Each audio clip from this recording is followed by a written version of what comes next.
Good day, ladies and gentlemen. This is Dr. Frel, your professor in research and social studies.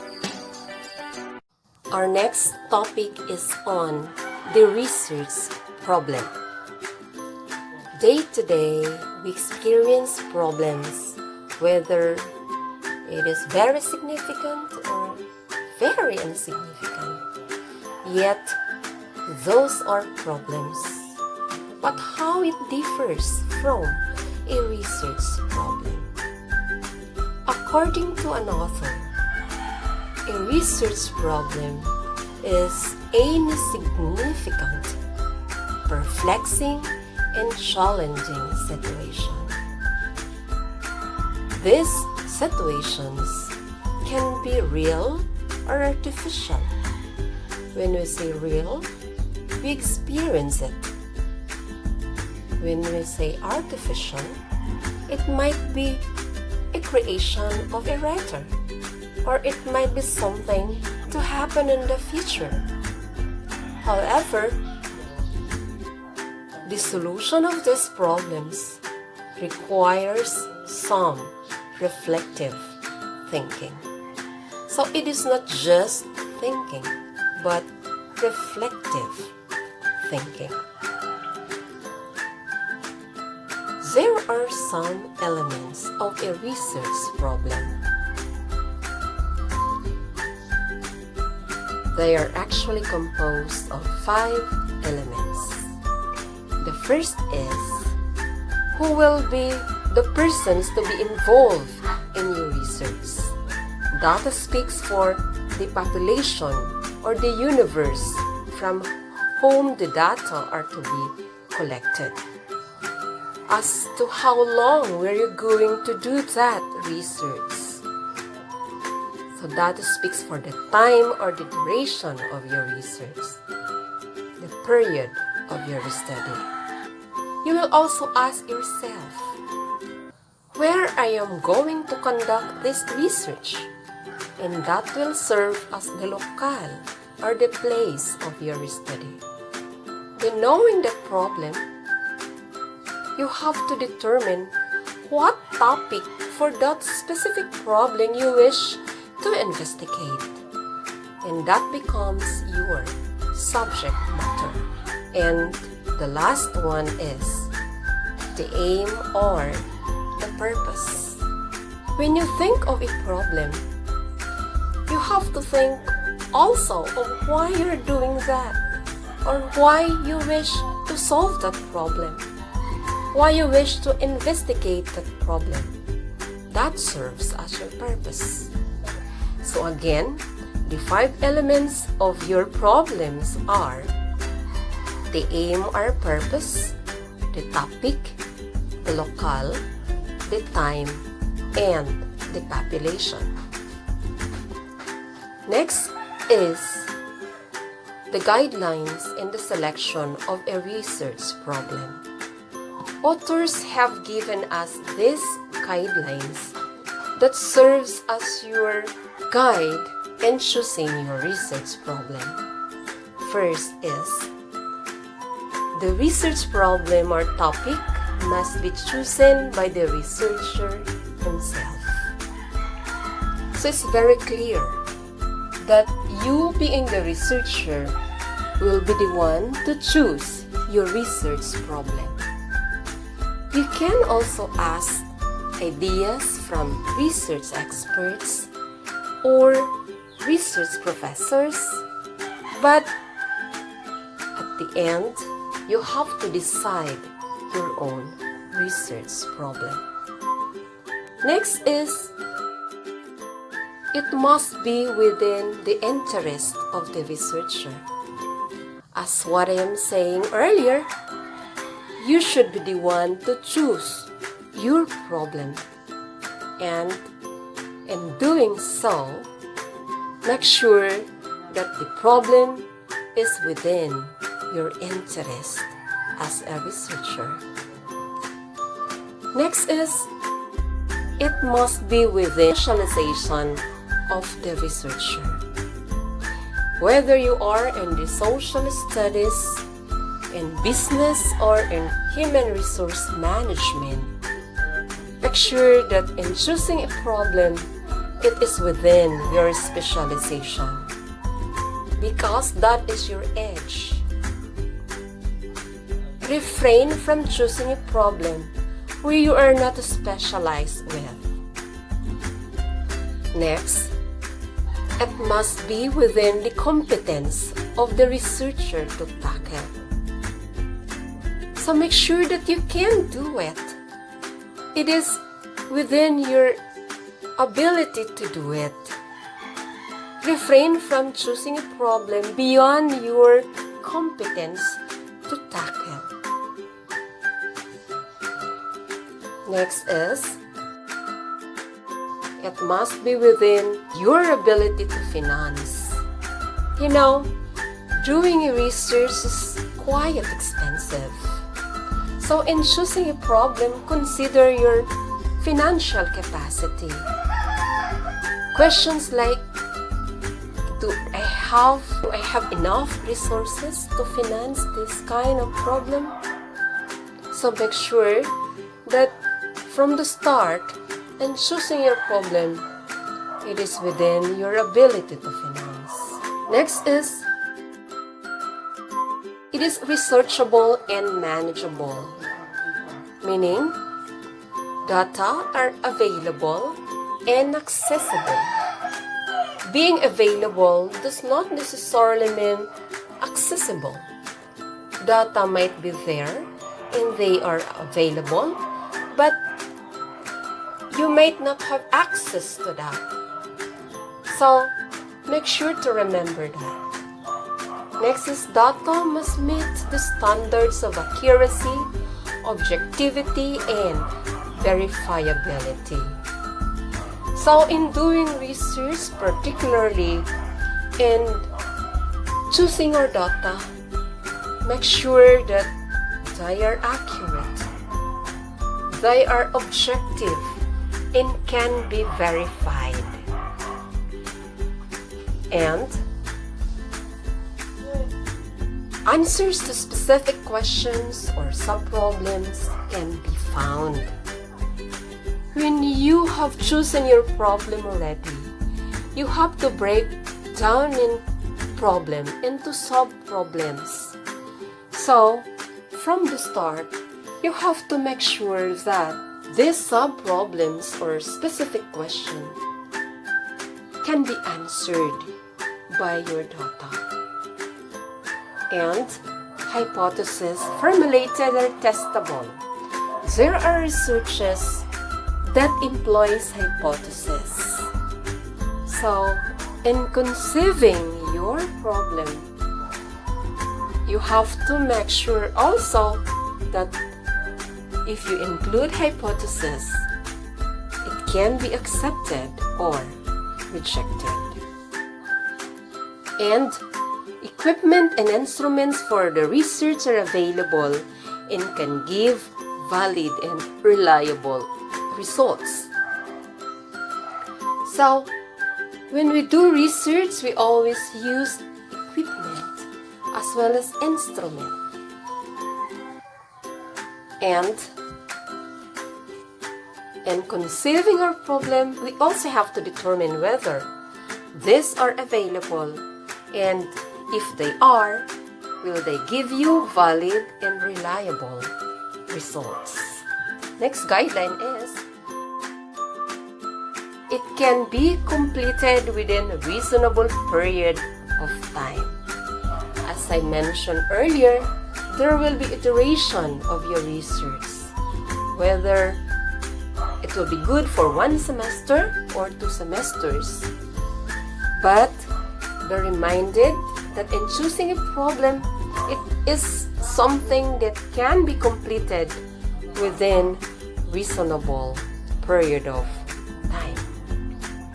Next guideline is, it is significant, important, and relevant to the present time and situation. So, you have to think about it. Is your problem important? And is it relevant to our present time and situation? Was it timely or was it of current interest? So you have to reflect on that also in formulating your problem. Next is the results are practical and implementable. Meaning, do you think the result of your study can be implemented? Will it give us practical application? Next is, it requires original, critical, and reflective thinking to solve it. In short, it will be the work of the researcher. It uses critical and reflective thinking before you solve that problem. It is something in which you cannot find answers by just guessing or by just common sense or by just yes or no. But rather, it is something that makes the researcher think critically and reflectively. Next is, it can be delimited to suit the resources of the researcher. As you go on with your paper, there you will be required to delimit your problem. In delimiting your problem, it is something that will use your resources as a researcher, but large enough for you to give significant and reliable results so that it can generate good realizations. And it must contribute to the national development goals. You know, we do research because we are not satisfied with the status quo, because we want something new, because we want some changes, because we want to innovate. But in choosing your problem, you have to make sure that as it contributes to the national development goals, at the same time, it will also improve the quality of human life. And it must contribute to the fund of human knowledge. So you have to ask yourself, once I do this research, will it contribute to the pool of knowledge that other experts have done in the past? If your answers to that question are positive, then pursue that problem.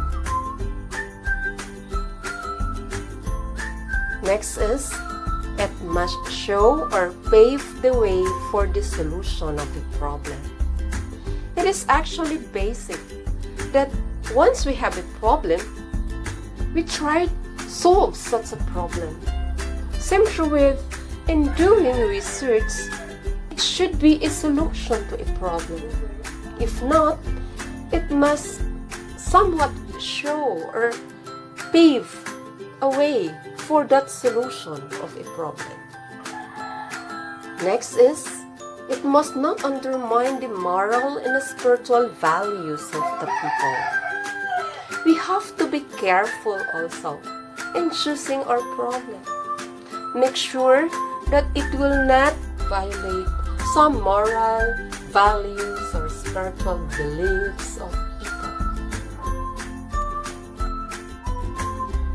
Next is, it must not advocate any change in the present order of things by means of violence. So, the result of your study should not reflect violence just to make some changes in the present order of things, but it should promote some peaceful means in doing so. And there must be a return of some kind to the researcher. So what will be the return of doing research to you as a researcher? Of course, once you're done with your research thing, it will give you credit to your course. But if you're able to present your paper to some fora or conferences, then that will give you opportunity to disseminate the result of your study. Or if you're able to publish your paper, then you are now a writer of some kind. You are now an author of a new knowledge. So, those are the 17 times and choosing a research problem. Now, let's proceed with choosing your research title. After you have chosen your problem, you have to come up with your research title. So there are also some guidelines in writing the title. The first guideline is the title is formulated before the start of the research work. So, formulate first your title before you start your research work. That's very common. Next is the title must contain the subject matter of the study, the locale, and the population involved.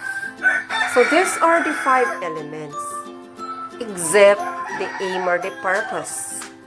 So the second guideline speaks for what will be the content of your title.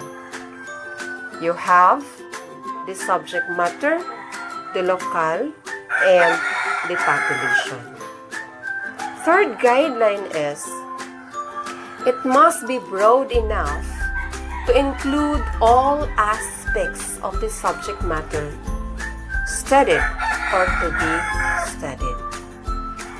So when I say broad enough, it is something that will include all aspects of that subject. Though we have some delimitations also. But as a researcher, you have to make sure that your title will cover aspects of that subject matter that you wish to study. Next is number 4. It must be as brief and concise as possible.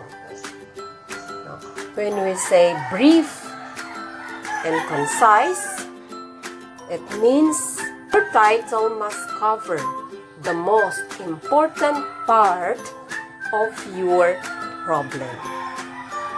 And the last is, if it contains more than one line, it must be written like an inverted pyramid, all words in capital letters.